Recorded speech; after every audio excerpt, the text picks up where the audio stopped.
Hoy quiero hablarles de la nostalgia por un futuro estancado en el pasado. Hoy quiero hablarles del city pop japonés. Así que si quieres saber cómo se relaciona el fin de la Segunda Guerra Mundial con este género que te hace querer mover el bote, te recomiendo que te quedes en este video. Yo soy Gecko y esto es Cora Sounds.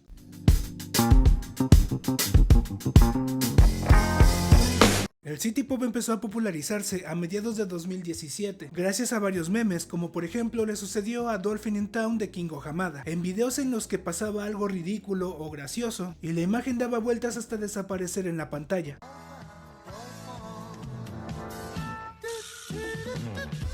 Bueno, no encontré un video donde la imagen diera vueltas, pero se entiende la idea. O Fly Die Chinatown de Yasuha, que estoy seguro llegué a ver en memes del estilo de K-Pro de Finn y Jake. Sin embargo, ahora solamente me salen con esa canción de Fight. En fin, el punto es que muchas de estas canciones llegaron al consciente colectivo gracias a los memes, aunque fue una la que pegó con más fuerza.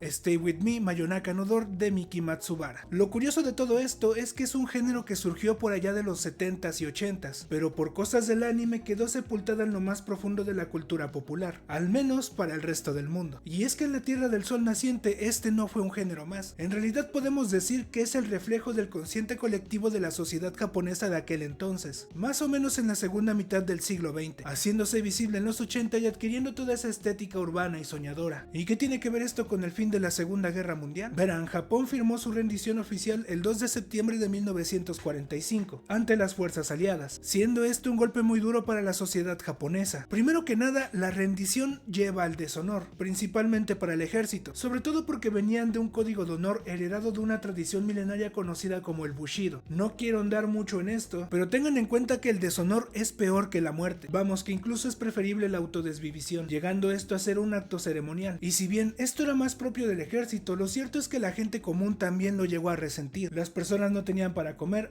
muchas no tenían dónde vivir, muchos de los edificios y fábricas habían sido destruidos durante la guerra, así que tampoco había trabajo ni sustento. Y le sumamos a todo esto que estaban siendo ocupados por las fuerzas aliadas, principalmente por Estados Unidos. Y esto es algo bien importante porque cuando un país ocupa a otro, las culturas se mezclan o por lo menos conviven juntas, y a la larga la sociedad se acostumbra. Y tengan en cuenta que Estados Unidos ocupó Japón no porque quisieran ayudarles a recuperarse, sino más bien porque era estratégico y conveniente. Primero, para evitar que el país volviera a armarse y continuara con la guerra, y en segundo lugar porque resultaba ser un lugar sumamente estratégico para tener bases militares, cerca de países como Corea o Vietnam que estaban siendo influidos por una nueva gran amenaza: el comunismo.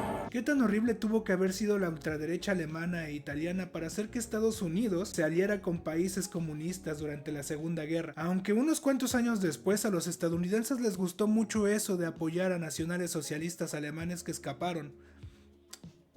Aún así, como resultado de esta ocupación, Japón vio un crecimiento económico bastante significativo, impulsado claro por Estados Unidos, teniendo a Douglas MacArthur como máxima autoridad durante la ocupación. Implementó diversas reformas sociales, económicas, políticas y hasta militares, siendo las económicas y las sociales las que terminaron influyendo más adelante para la recuperación del país. Primero se implementó una reforma agraria que eliminaría el sistema feudal que todavía existía, y asimismo se implementaron reformas laborales. Se le permitió a la sociedad japonesa formar sindicatos y se estableció una jornada laboral de 8 horas.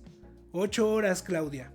En los 50, pago obligatorio de horas extra, se prohibió el trabajo infantil, se estableció la protección para mujeres y niños, y ya para finales de esa misma década la mayoría de japoneses ya estaban sindicalizados. Quiero hacer una aclaración rápida porque pareciera ser que estoy diciendo: oh, gran Estados Unidos, gracias por salvar Japón. Y no, lo cierto es que Estados Unidos torturó a la sociedad japonesa mientras ayudaba al país económicamente hablando. En el papel suena muy bonito, pero la verdad es que los japoneses resintieron mucho a la ocupación de Estados Unidos, solo que en este video me centro más en las cosas que terminaron forjando al city pop. Ahora sí, continuamos. Además de esto, como ya lo mencioné, una guerra se avecinaba en el horizonte asiático. La guerra de Corea ayudó a la economía de Japón. Estados Unidos decidió meter sus narices donde nadie los llamaba otra vez, y al entrar en guerra los recursos eran suministrados por Japón. Estados Unidos mandaba recursos a dicho país, este los manufacturaba y luego vendía esos mismos recursos y armas a los Estados Unidos para sustentar la guerra. Era como un círculo en el que la propia guerra se alimentaba solita. Y más que solamente hablar de recursos, Estados Unidos dejó una importante huella en la sociedad japonesa. El sueño americano se volvió kawaii. Los japoneses gozaban de un buen trabajo, buenos sueldos, la oportunidad de conseguir una vivienda digna trabajando unos cuantos años, tardes libres, 2 días de descanso a la semana, Claudia, o por lo menos muchas horas libres para la recreación, ir a bares, salir de fiesta, etc. Pero antes de continuar, déjame que te recuerde que aquí abajito te puedes suscribir y también puedes dejar algún comentario o dejar tu like, yo te lo agradecería mucho. Aunado a eso, hay que tener en cuenta que antes, durante y después de la guerra, los japoneses vivían oprimidos por el gobierno de su país. Tenían una sociedad de antiguo régimen en el que las libertades no estaban muy bien definidas. Vamos, que incluso les decían qué música debían de escuchar y cómo debían de vivir. Con la llegada de Estados Unidos y la desmilitarización del país, dichas prohibiciones fueron levantadas y la música occidental empezó a colarse por las radios japonesas que podían ser escuchadas por cualquier persona, siendo el jazz uno de los primeros géneros en llegar, teniendo exponentes como Louis Armstrong, quien llegó a dar algunos cuantos conciertos en Japón. Años más tarde llegaría el rock and roll y el folk, con mensajes de libertad que la sociedad no había experimentado. Es más, el sueño americano llegó a Japón cuando más se necesitaba un mensaje de esperanza que te dijera que todo va a salir mejor a partir de ahora, y así fue.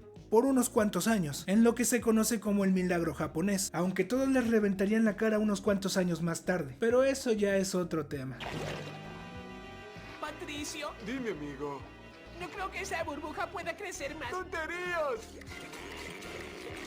¡Patricio, no! Entonces, teniendo en cuenta lo anterior, ¿qué es el milagro japonés? Podría definirlo como ese momento en el que la sociedad deja de reconstruirse por los estragos de la guerra y comienza a imaginar cómo sería en el futuro. Es decir, las ciudades que habían sido destruidas por completo 10 años atrás, ahora eran grandes urbes, con viviendas, centros de trabajo y de goce para el ciudadano común. La clase media japonesa estaba viviendo el sueño que les habían prometido alguna vez, así que claramente el futuro solamente podía pintar a mejor, ¿no?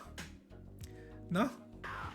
Y es esa misma situación que se terminó reflejando en la música de aquellos días. La juventud japonesa por fin tenía la libertad de sentir y sobre todo de expresar esos sentimientos. Además, claro, de la libertad financiera que les permitió concentrarse en cosas más banales. Fue así como un sonido propio de la cultura de aquellos días empezó a sonar por los bares de las grandes urbes. Una fusión de los géneros más relevantes de la década de los 70, junto al estilo de vida japonés, dio como resultado lo que hoy en día conocemos como city pop. Un género musical en el que el mayor problema no es económico, sino más bien que el amor de tu vida se encuentra con el amor de su vida.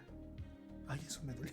Lo cierto es que el city pop tiende a contar historias de romances naciendo, muriendo o viviendo en el recuerdo, ya sea como una carga con la que hay que aprender a vivir, como una de las mejores experiencias que puedes tener, o como algo bello que lamentablemente llegó a su fin. Sus letras están cargadas de diversos sentimientos que giran en torno a una temática en común, la nostalgia, abordada desde distintas perspectivas, un recuerdo romántico, una noche triste o una luz de esperanza, pero al fin desembocando en un mismo objetivo. Antes era feliz y ahora no puedo evitar recordarlo, aunque claro, hay excepciones. Y resulta bastante curiosa la forma en la que este género se desarrolla, pues está llena de ritmos suaves pero no lentos, que crean una atmósfera soñadora y elegante. Mientras las letras crean una historia, la música te pone en escena. Es difícil no imaginar grandes edificios, luces centellantes, carreteras nocturnas, bares, discotecas, fiestas, cielos despejados, a veces nocturnos, a veces de día, una vida común y rutinaria en una ciudad que se siente demasiado grande, solitaria e íntima. Y creo que Junko Yagami lo plasma bastante bien en Mitsuhiro no Ame, donde la ciudad no solamente es el escenario, también es un reflejo de cómo se siente mi querida Yagami.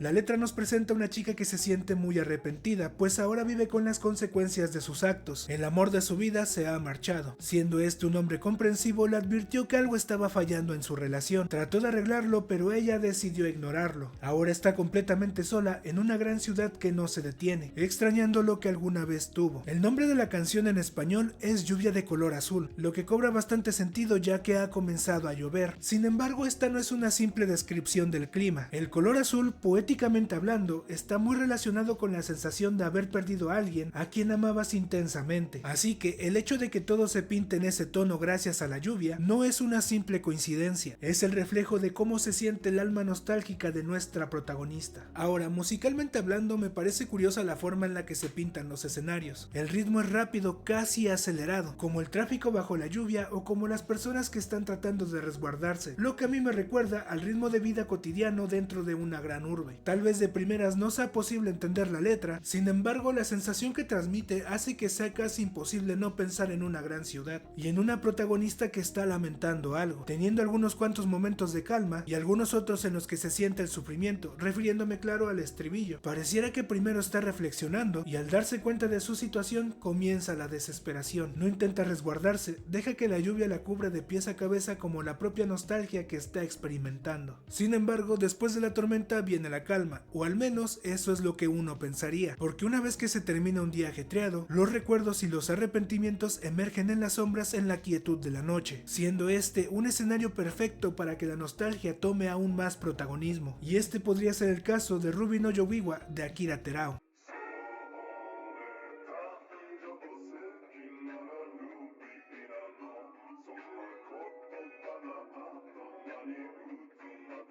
Una balada melancólica que habla de dar el siguiente paso y no poder, siendo perseguido por los recuerdos de un romance pasado. Aquí se nos relata la historia de un hombre que observa una ciudad que le parece familiar desde una ventana empañada, nublando la visibilidad de la misma. No puede evitar recordar a su expareja y el anillo de rubí que alguna vez le dio, siendo este su mayor perdición. Ahora no puede evitar buscarlo en la mano de toda mujer que ve portando un vestido beige. A diferencia de la chica, quien soltó el anillo la última vez que se vieron, él no puede deshacerse del recuerdo que se ha convertido en una pesada carga que no puede olvidar. Quizá ya haya pasado algún tiempo, sin embargo, él aún la recuerda. Aunque el cristal empañado del tiempo logra opacar la visibilidad de algo tan familiar como un recuerdo, el sentimiento de nostalgia persiste, como el recuerdo de aquel anillo de rubí. Es imposible escuchar la canción y no sentir ese ambiente oscuro y desolado que solamente viene en una noche de reflexión. La tristeza en la voz de Akira, aunado a un ritmo suave pero no lento, da la impresión de una ligera desesperación por olvidar lo que un día fue, aunque claro, no siempre es fácil, más si existe un medio por el cual siempre recordar a aquella persona especial. Quizá la forma más fácil de escapar de esos sentimientos sea la desconexión de la realidad, buscando una solución más sencilla ante un problema más complejo, parecido a lo que sucede en Plastic Love de Mariya Takeuchi, la cual yo creo es la segunda canción más conocida de este género hoy en día, siendo superada únicamente por mi querida Miki Matsubara, en paz descanse mi reina.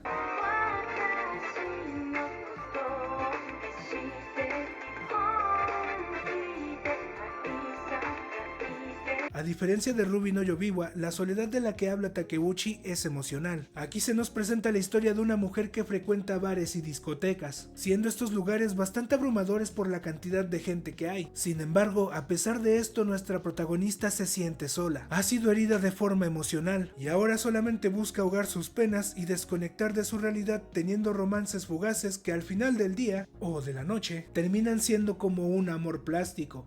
Falso, ya no busca una conexión especial, ha decidido dejar su creencia en el amor atrás, sin embargo no puede evitar sentirse vacía. Quizá esa plasticidad sea parte de sí misma, pues de igual manera compara cada pareja pasajera que ha tenido con aquella persona que la ha herido. Siente una profunda nostalgia por recordar que alguna vez puso su fe en el amor, extrañando ese sentimiento. Y ahora trata de olvidarlo bailando y amando de forma plástica. En lo personal me parece increíble la forma en la que la música transmite sensaciones e imágenes. Sin entender la letra es fácil imaginar una carretera nocturna iluminada por unos cuantos faros, gente bailando en un ambiente festivo y casi soñador y una mujer bailando en medio de la pista siendo iluminada por los reflectores. Y claro, todo cobra sentido una vez entiendes la letra. Pero antes de continuar, sí, esto ya es otro día. Lamentablemente el guión me quedó bastante largo, entonces tengo que partir el video en dos, otra vez, así que hasta aquí le vamos a dejar por ahora. De igual modo el video lo pueden encontrar ya en la descripción.